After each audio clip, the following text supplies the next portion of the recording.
Focal length पोल और focus के बीच की डिस्टेंस, पोल और फोकस के बीच की डिस्टेंस फोकल लेंथ होती है। Focal length of convex mirror always positive, और focal length of concave mirror always negative.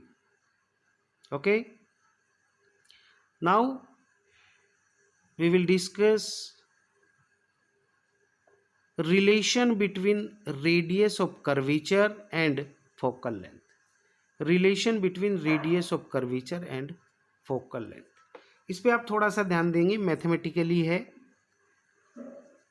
अगर आप एंगल के बारे में अच्छी सी जानकारी रखते हैं, ज्योमेट्री से अच्छी जानकारी है, तो आप इसको ईजिली सॉल्व कर सकते हैं और आपको समझ आ जाएगी कि वास्तव में इनका रिलेशन किस तरह से ये प्रूव हुआ है। आप ये फिगर देखें, फिगर देखिए, ये आपका कनकेव मिरर है, ये मेन एक्सिस है, ये सेंटर ऑफ कर्वीचर है, फोकल लेंथ है।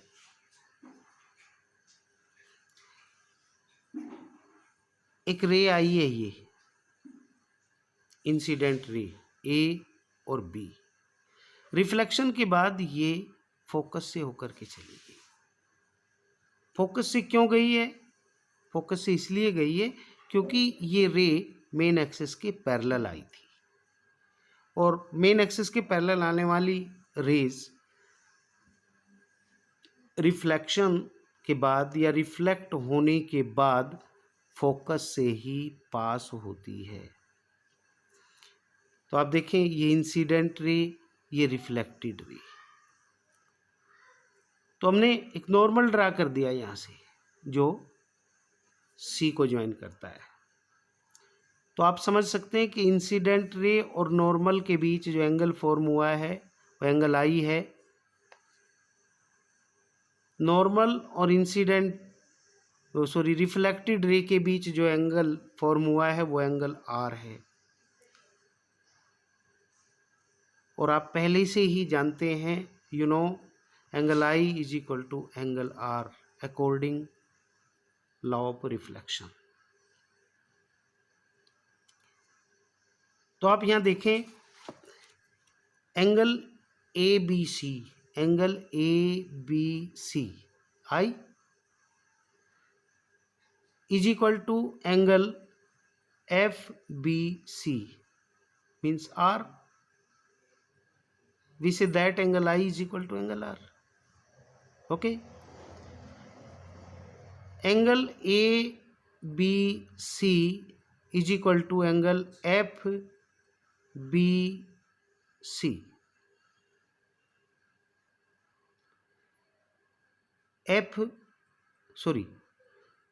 angle ABC is equal to angle FC or B.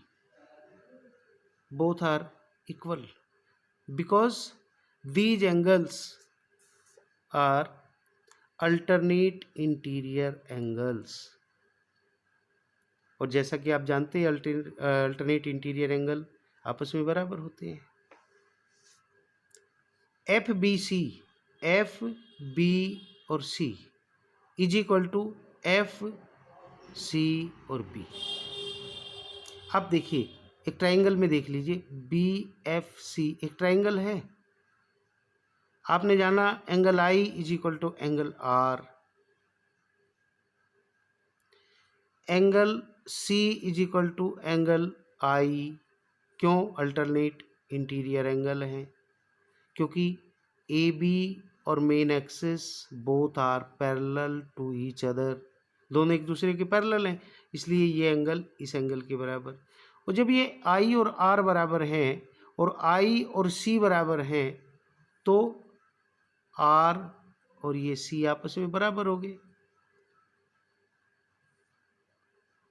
Angle R is equal to angle F C और बी। ठीक है, इसलिए एफ सी, एफ और C is equal to F और बी। क्यों?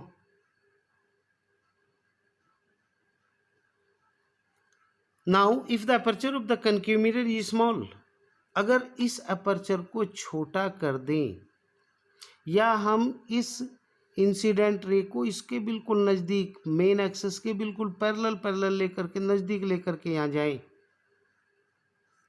Then the ray A B will be very close to the principal axis. तो ये जो रे है ए बी, ये ए प्रिंसिपल एक्सिस के बिल्कुल नज़दीक आ जाएगी। And point B will be very close to P, और ये जो बी पॉइंट है वो यहाँ जाएगा और बी और पी बिल्कुल आसपास हो जाएंगे, नज़दीक नज़दीक हो जाएंगे। Therefore F B will be approximately equal to F और पी।